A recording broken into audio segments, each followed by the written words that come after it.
കെട്ടിയോനെ, നിങ്ങൾ പോകുമ്പോ ഈ ദിക്റ് നിങ്ങൾ ചൊല്ലിയിട്ട് പോവുക. ഈ ദിക്റ് നിങ്ങൾ ചൊല്ലിയിട്ട് പോവുകയാണ് എന്നുണ്ടെങ്കിൽ നിങ്ങളുടെ എല്ലാ തരത്തിലുള്ള ജോലി സ്ഥലത്തുള്ള എല്ലാവിധ പ്രശ്നങ്ങൾക്കും ഈ ദിക്റ് പരിഹാരമാണ്. ഇത് നിങ്ങളൊന്ന് ചൊല്ലിയിട്ട് പോകണം എന്ന് പറയാൻ ധൈര്യപ്പെടുന്ന ഭാര്യ ആരാണോ അവരാണ് യഥാർത്ഥ ഭാര്യമാര്. ഏതാണ് നോക്കുക. ഗൾഫിലുള്ള ഭർത്താക്കന്മാരാണെങ്കിൽ അവരോട് വിളിച്ചു പറയുക, ചൊല്ലിയിട്ട് ഇറങ്ങിയാൽ മതി കേട്ടോ ഓഫീസിലേക്ക്.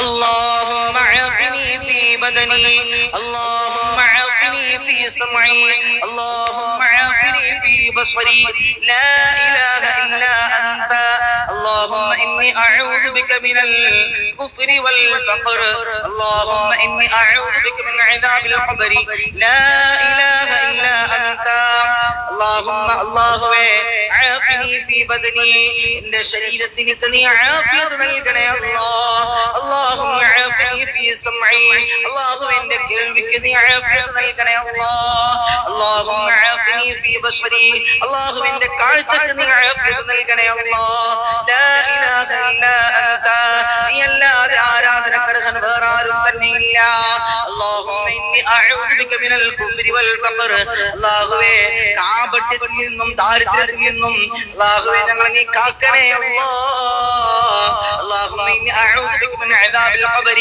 ഖബറിന്റെ അദാബത്തുകളെ തൊട്ടും എന്നെ നീ കാക്കണേ لا إله إلا أنت നീ അല്ലാതെ ആരാധനക്കർഹൻ വേറെ ആരും തന്നെയില്ല. ഇത് 3 തവണ ചൊല്ലിയിട്ട് പോവുക. അല്ല എന്നുണ്ടെങ്കിൽ ഒരു ഗ്ലാസ് വെള്ളത്തിലേക്ക് 3 തവണ മന്ത്രിച്ചൂരിയിട്ട് ആ വെള്ളം ഭാര്യമാര് ഭർത്താവിനെ കൊണ്ട് കുടിപ്പിക്കുക.